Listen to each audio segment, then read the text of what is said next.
Okey, Assalamualaikum dan selamat sejahtera cikgu ucapkan kepada anak-anak pelajar sekalian. Okey, pada hari ini kita akan belajar subjek Bahasa Melayu tingkatan 5 KSSM. Tema 10 iaitu alam sekitar dan teknologi hijau.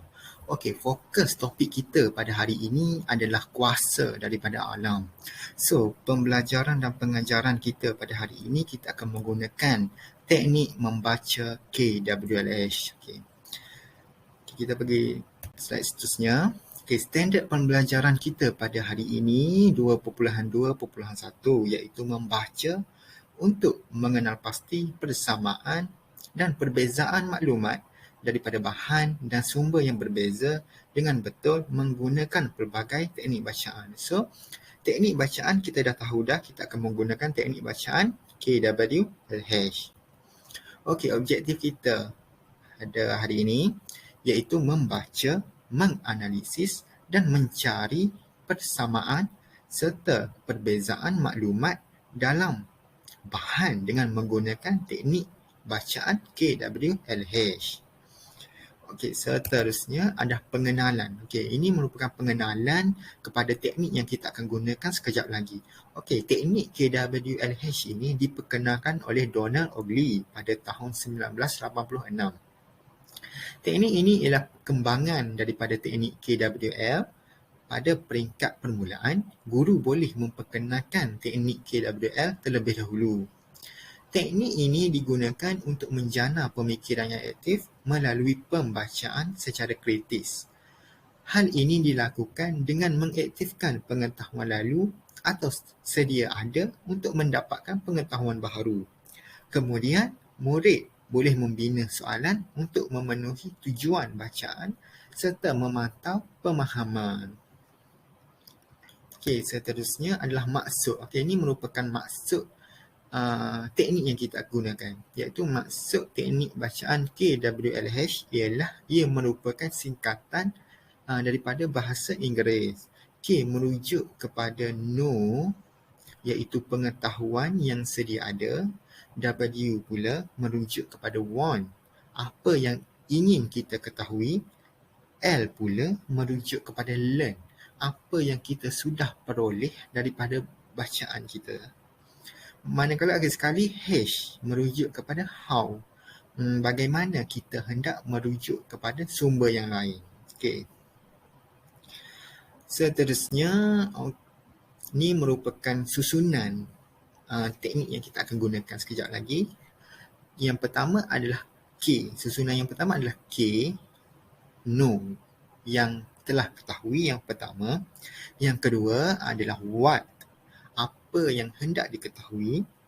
Seterusnya learn, yang telah dipelajari atau ketahui. Dan akhir sekali how, iaitu cara kita nak mengetahui yang lain. How. Okey, seterusnya. Okey, teknik bacaan KWLH ni ada tujuan dia kita nak gunakan ni. Okey, tujuan dia adalah yang pertama adalah nak mengaitkan pengetahuan ataupun pengalaman sedia ada kita. Sedia ada pelajar lah. Yang seterusnya adalah mengenal pasti perkara yang sudah dipelajari dan perkara tambahan yang perlu diketahui lagi. Selain itu juga untuk menentukan maklumat tambahan dan akhir sekali mengetahui maklumat semasa. Okey, ini merupakan teknik KWL. So, para pelajar boleh membuka, sekarang kita berada dalam bilik IT. Okey, pelajar dibenarkan untuk membuka Microsoft Word dekat komputer riba masing-masing. Ataupun kalau pelajar tak boleh nak mengakses Microsoft Word, boleh ambil kertas A4 yang kosong ataupun kertas yang berwarna. Pelajar boleh bahagikan kepada 4 kolom atau 4 petak. Petak yang pertama adalah K untuk perkara yang telah diketahui. W untuk want, yang ingin diketahui. Dan learn, yang telah dipelajari. Dan akhir sekali H, how, cara mendapatkan maklumat yang lain. Okey, pelajar buat dulu macam ni. Selepas ni kita akan pergi satu persatu. Kita akan pergi lebih detail. Okey, pelajar dah siap.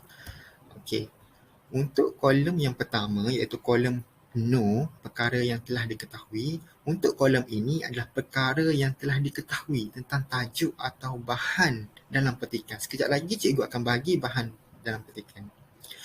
Dalam kolom ini juga boleh bersoal jawab antara murid, guru dan aktiviti pembasaran. Okay, pelajar boleh nak bertanya kepada guru, nak bertanya kepada kawan-kawan yang lain boleh dalam kolom ni.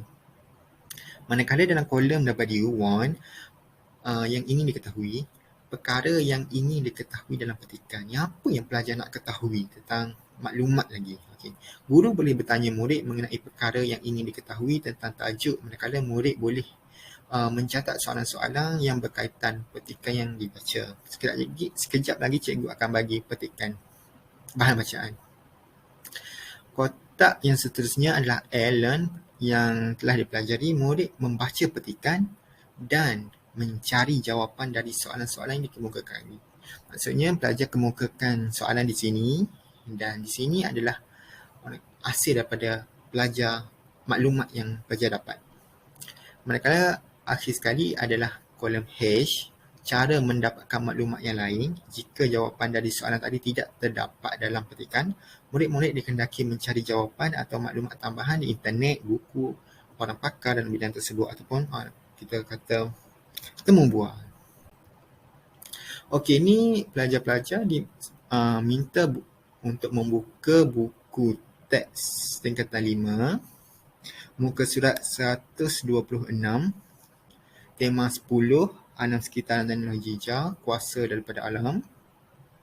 Fokus kita ni merupakan bahan bacaan kita. Tenaga daripada air. Okey, macam biasa, macam cikgu terangkan tadi, petak yang pertama adalah no. Apa yang awak telah ketahui tentang tenaga daripada air? Okey, awak tahu. Oh, saya tengok dari apa tu?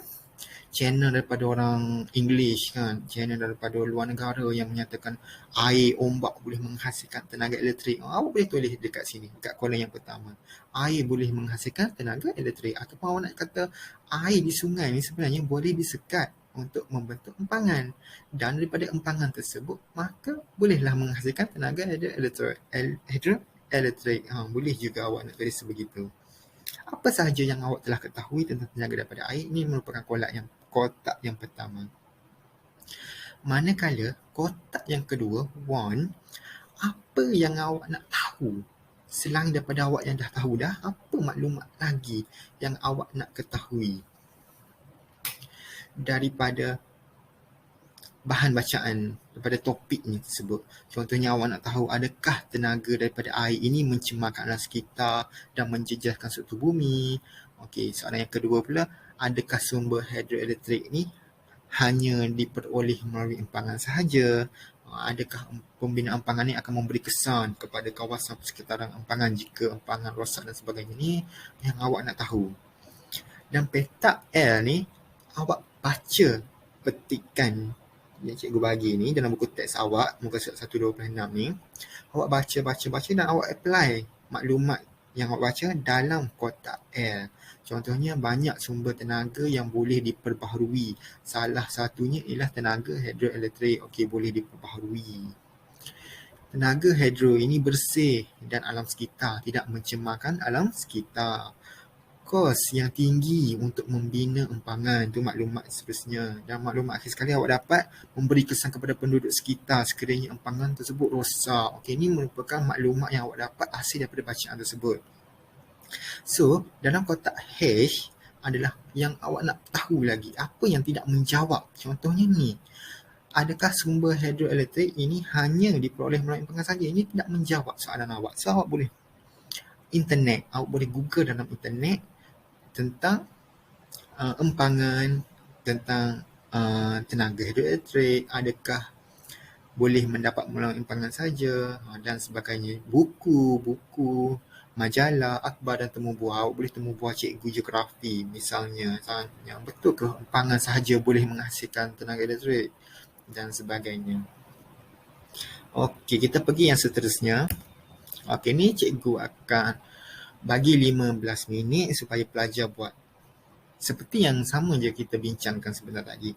Ni merupakan tenaga solar, betul tak? Semua tahu ni merupakan tenaga solar, bukan sekadar sinaran. Dan ia juga bukan sekadar hiasan dekat atas rumah, betul tak? Betul tak? So, awak dah tahu tenaga solar boleh menghasilkan tenaga elektrik. Awak pun boleh tulis kat sekolah yang pertama, tenaga solar boleh menghasilkan tenaga elektrik. Dan perkara dan kotak yang seterusnya adalah W1. Apa yang awak nak tahu tentang solar ni? Dan petak L, awak baca balik petikan ni dan awak applykan maklumat dalam petak L. Sekiranya masih lagi tidak mendapat, tidak menjawab lagi soalan dalam petak W ni, awak boleh gunakan petak H ni untuk mendapat maklumat yang lain. Contohnya internet, buku-buku, awak boleh cari buku-buku dan majalah dan sebagainya. Sekiranya tidak menjawab soalan awak dalam petak W. Okey, sekarang kita akan pergi kepada persamaan dan perbezaan. Okey, ini merupakan link yang cikgu bagi. Macam mana pelajar nak dapatkan link? Okey, dalam komputer riba dalam bilik IT ni, bahan pengajaran slide cikgu ni ada dalam setiap komputer murid-murid. So, murid-murid tekan je bahan pengajaran dan pergi kepada slide ni. Slide persamaan dan perbezaan. Pelajar-pelajar boleh copy link ni dan paste dalam Google Chrome. Bila paste dalam Google Chrome, dia akan keluar macam ni. Okey. Penggunaan empangan air dan tenaga solar. Di sini awak boleh je tambah perbezaan empangan air. Contohnya memerlukan penebangan pokok di suatu kawasan untuk membina empangan. Okey, awak pun tambah lagi jawapan awak. Okey, ni persamaan empangan air dan empangan solar memerlukan kos yang mahal, masing-masing memerlukan kos yang mahal, menghasilkan tenaga elektrik, sama-sama menghasilkan tenaga elektrik dan sebagainya. Ini merupakan kotak perbezaan tenaga solar, tidak memerlukan sebarang penebangan pokok.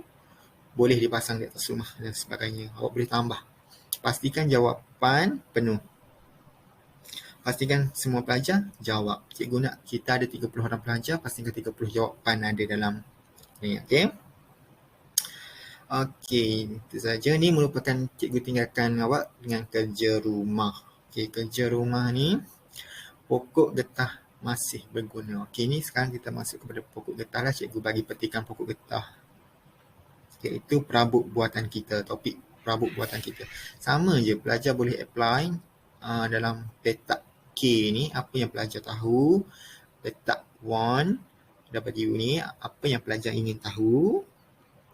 Dan petak L, awak baca balik petikan dan letak balik, applykan balik maklumat yang awak dah tahu. Dan H kiranya tidak menjawab soalan awak ataupun awak nak mendapat maklumat yang lain, awak boleh Google, internet, buku-buku, majalah dan temu bual. Okey, muka surat 201 iaitu pokok daripada bambu, buluh. Okey, awak dah tahu dah. Okey, bambu ni boleh berbagai guna. Kita boleh buat lemang, boleh buat perabot dan sebagainya. So, awak apply dalam kotak K, sama juga dalam kotak W, apa yang awak nak tahu. Dan L, awak apply balik maklumat yang awak dah baca dalam L. Dan H, sekiranya tidak menjawab soalan, masih lagi awak nak tahu, awak boleh guna H, kotak H ni. Contohnya internet, buku-buku, majalah dan sebagainya. Okey, sekarang persamaan dan perbezaan sama saja. Skor ini merupakan kerja rumah, so pelajar tidak boleh bawa balik komputer sekolah, laptop sekolah. So pelajar salin ni, pelajar tulis dekat kertas dan type dekat rumah. Boleh menggunakan kat rumah boleh guna smartphone, kat rumah boleh guna komputer dan sebagainya, asalkan awak tulis balik link cikgu ni. Dan nanti dia akan keluar macam ni lah, Padlet. Okay, nanti awak applykan balik ni. Tulis je jawapan awak, perbezaan pokok getah. Perbezaan pokok getah, apa dia? Jawapan awak. Persamaan antara pokok getah dan pokok buluh, jawapan awak. Perbezaan pokok buluh. Pastikan 30 jawapan pasti ada. Nanti cikgu tengok tak cukup, siaplah buat nanti. Okey? Okey, itu saja pembelajaran dan pengajaran kita pada hari ini. Sekian, terima kasih.